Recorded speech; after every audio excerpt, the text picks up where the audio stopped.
शक्ति का दुरुपयोग तब सबसे घृणित होता है जब वो न्याय के आसन पर बैठता है। फ्रांसिस बेकन का ये कथन आज की हमारी चर्चा के लिए मुझे लगता है बिल्कुल सटीक बैठता है। आज हम द हिंदू में प्रकाशित एक लेख के आधार पर एक बेहद उलझे हुए और संवेदनशील मामले की गहराई में उतर रहे हैं। मामला है उन्नाव रेप केस में कुलदीप सेंगर की सजा के निलंबन का विवाद। ये विषय यूपीएससी की तैयारी कर रहे उम्मीदवारों के लिए तो बेहद जरूरी है ही, क्योंकि ये जीएस पेपर 2 और 4 मतलब शासन, सामाजिक न्याय, नैतिकता, इन सब पहलुओं को छूता है। तो आज हमारा मिशन है इस केस से जुड़े कानूनी दांवपेच को समझना। दिल्ली उच्च न्यायालय का वो तर्क क्या था और आखिर में सर्वोच्च न्यायालय को इसमें दखल क्यों देना पड़ा। चलिए इस पूरे मामले की परतें खोलते हैं। तो चर्चा शुरू करने से पहले चलिए एक बार जल्दी से इस मामले की नींव को समझ लेते हैं। ये कहानी कहाँ से शुरू हुई थी और यहाँ तक पहुंची कैसे। जरूर। ये मामला है जून 2017 का।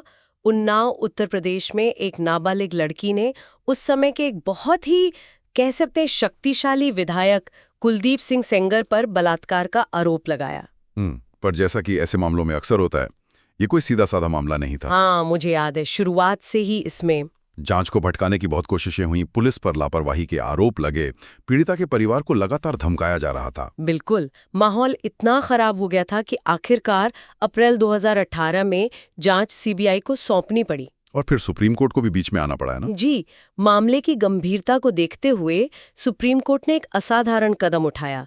उन्होंने पूरे केस को उत्तर प्रदेश से बाहर दिल्ली ट्रांसफर कर दिया, ताकि बिना किसी राजनीतिक दबाव के एक निष्पक्ष सुनवाई हो सके। बिल्कुल। और दिल्ली की ट्रायल कोर्ट ने वाकई एक कड़ा संदेश दिया।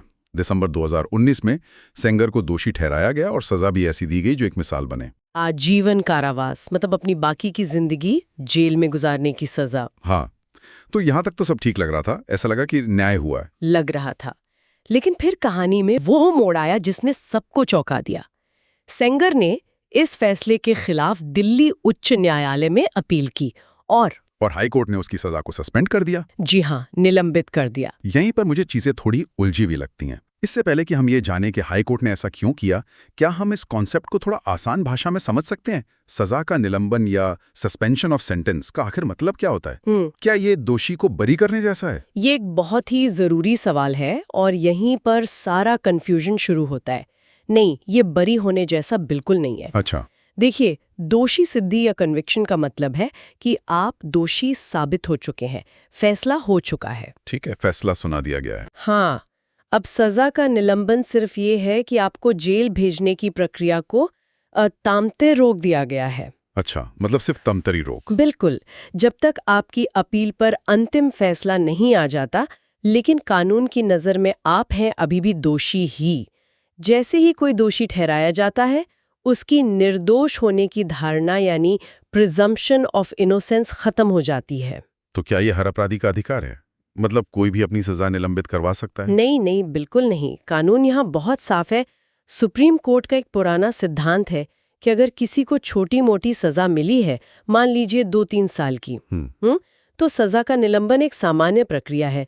लेकिन जब मामला आजीवन कारावास जैसे गंभीर अपराध का हो, तो ये एक बहुत बड़ा अपवाद है, कोई सामान्य नियम नहीं। तो ये एक एक्सेप्शन है। बिल्कुल, ऐसे मामलों में सजा तभी निलंबित की जा सकती है जब कोई बहुत ही असाधारण वजह हो। ओके, तो ये साफ है कि आजीवन कारावास के मामले में सजा को निलंबित करना कोई आम बात नहीं है।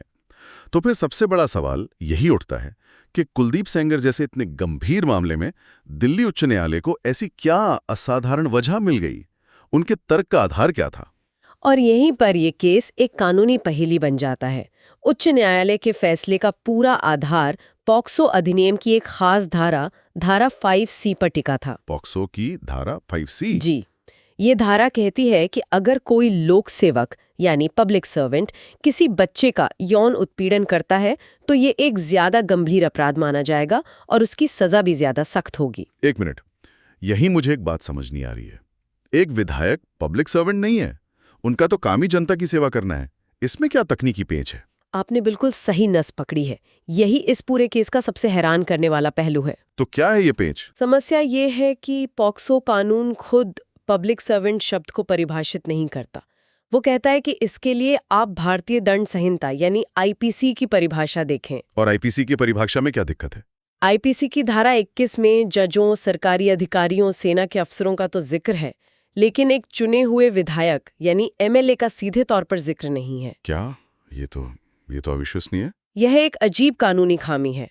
उच्च न्यायालय ने सुप्रीम कोर्ट के एक बहुत पुराने 1984 के आरएस नायक बनाम एआर अंतुले मामले का हवाला दिया और कहा कि चूंकि एक विधायक आईपीसी की परिभाषा के तहत लोक सेवक नहीं है, इसलिए सेंगर पर पोक्सो की ये ज्यादा सख्त धारा 5C लागू ही नहीं हो सकती। मतलब आप कह रही हैं कि कानून इस तरह से लिखा गया है कि एक गांव का पटवारी या एक पुलिस कांस्टेबल अगर ये अपराध करे तो उस पर ज्यादा सख्त धारा लगेगी, लेकिन एक शक्तिशाली विधायक जो खुद कानून बनाता है उस पर नहीं।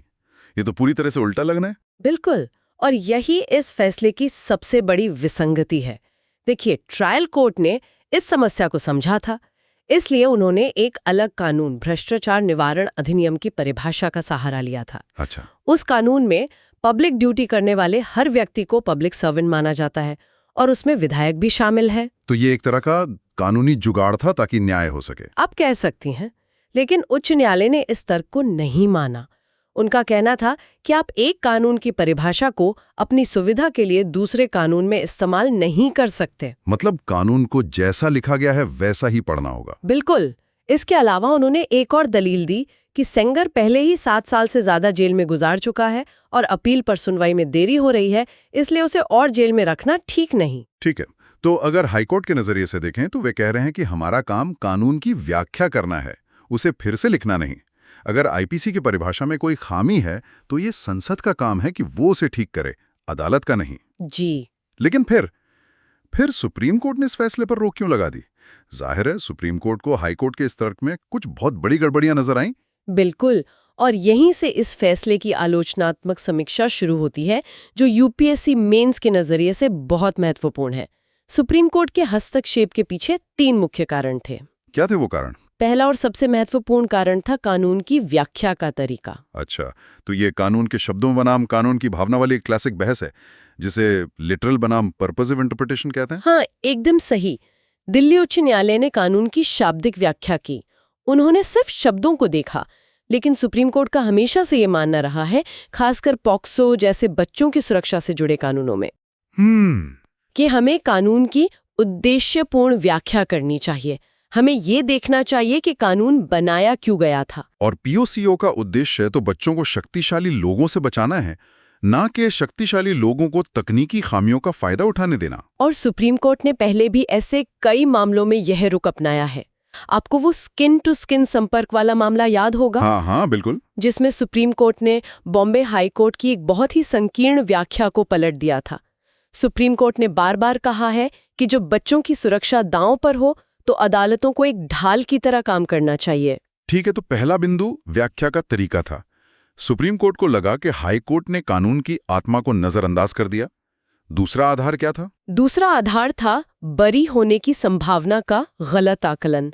सुप्रीम कोर्ट ने हाल ही में एक मामले में ये बहुत स्पष्ट किया है कि आजीवन कारावास जैसे मामलों में आप सजा को सिर्फ इसलिए निलंबित नहीं कर सकते कि अपील लंबित है। तो फिर कब कर सकते हैं? आपको ये देखना होगा कि क्या पहली नज़र में बरी होने की बहुत प्रबल संभावना है, यानी क्या ट्रायल कोर्ट के फैसले में कोई बहुत बड़ी और साफ गलती दिख रही है। और हाई कोर्ट ने इस पहलू पर ध्यान नहीं दिया। मेरा मतलब, चलिए मान लेते हैं कि सेंगर पॉक्सो की उस ज्यादा सख्त धारा 5C से बरी हो भी जाता, तो भी वो बलात्कार के मूल अपराध से तो बरी नहीं हो जाता। यही तो मुख्य बात है। हाईकोर्ट ने ये जांचने की जहमत ही नहीं उठाई। सजा निलंबित करने का फैसला ये मानकर कर लिया गया कि धारा 5C हटने से शायद पूरा केस ही ढह जाएगा, जबकि ऐसा नहीं था। और वो जो दलील थी कि वो 7 साल से जेल में है, सुप्रीम कोर्ट ने एक हालिया एसिड अटैक मामले में कहा है कि सिर्फ ये दलील कि कोई लंबे समय से जेल में है आजीवन कारावास की सजा को निलंबित करने का एकमात्र आधार नहीं हो सकता। और इस मामले का एक और पहलू है जिससे सुनकर मुझे सबसे ज्यादा हैरानी होती है। हम ये कैसे भूल सकते हैं कि इस केस में धमकी और हिंसा का एक भयानक इतिहास रहा है। सही। पीड़िता के पिता की पुलिस हिरासत में मौत हुई, जिसके लिए सेंगर को एक अलग मामले में दोषी ठहराया जा चुका है। गवाहों को डराया धमकाया गया। और 2019 में वो भयानक ट्रक कार दुर्घटना, हाँ, जिसमें पीड़िता की 2 चाचियों की मौत हो गई और वो खुद और उसका वकील बुरी तरह घायल हुए। बिल्कुल। तो क्या इन सब बातों का कोई वजन नहीं है? आप एक बहुत ही गंभीर और जरूरी मुद्दे पर आए हैं, जो आलोचना का तीसरा और शायद सबसे अहम आधार है, हिंसा और धमकी के इस पैटर्न की अनदेखी। उच्च न्यायालय का ये तर्क कि हम सुरक्षा बलों की काबिलियत पर शक नहीं कर सकते, बहुत ही सतही लगता है। जब एक आरोपी का प्रभाव और इतिहास ऐसा रहा हो, तो पीड़िता और गवाहों की सुरक्षा की आशंका सिर्फ एक कल्पना नहीं, बल्कि एक ठोस हकीकत होती है। और सजा निलंबित करने के फैसले में इस पहलू को बिल्कुल भी महत्व नहीं दिया गया। बिल्कुल नहीं दिया गया। तो जब हम इन सब बिंदुओं को एक साथ जोड़कर देखते हैं, तो ये मामला सिर्फ एक कानूनी लड़ाई नहीं रह जाता। ये हमारी पूरी न्याय व्यवस्था पर कुछ बहुत ही असहज करने वाले सवाल खड़े करता है। निश्चित रूप से। सबसे पहला सवाल तो कानून और न्याय के बीच की खाई का है। ये केस दिखाता है कि कैसे कभी-कभी कोई चीज कानूनी रूप से सही हो सकती है, लेकिन न्याय के तराजू पर खरी नहीं उतरती। और दूसरा, शक्ति का असंतुलन। ये मामला सीधे सीधे हमारे संविधान के अनुच्छेद 14 पर एक टिप्पणी है, जो कहता है कि कानून के सामने सब बराबर हैं। लेकिन ये केस दिखाता है कि जब आरोपी एक शक्तिशाली राजनीतिक पद पर होता है, तो न्याय का रास्ता कितना मुश्किल और लंबा हो जाता है। और अंत में ये एक विधायी कमी यानी लेजिस्लेटिव गैप को भी उजागर करता है। पब्लिक सर्वेंट की परिभाषा में ये जो खामी है, ये किसी जज ने नहीं बनाई, ये हमारे कानून में ही मौजूद है। मतलब ये संसद की कमी है। जी, ये इस बात पर जोर देता है कि संसद को POSO जैसे जरूरी कानूनों की समय समय पर समीक्षा करनी चाहिए और ऐसी खामियों को दूर करना चाहिए, ताकि भविष्य में कोई इसका फायदा ना उठा सके। तो इस पूरी चर्चा का सार ये है कि कुलदीप सेंगर का मामला सिर्फ एक व्यक्ति के अपराध और उसकी सजा के बारे में नहीं है। ये कानून की व्याख्या, न्याय तक आम आदमी की पहुंच और सत्ता के सामने हमारी संस्थाओं के झुक जाने जैसे गहरे और प्रणालीगत मुद्दों को सामने लाता है।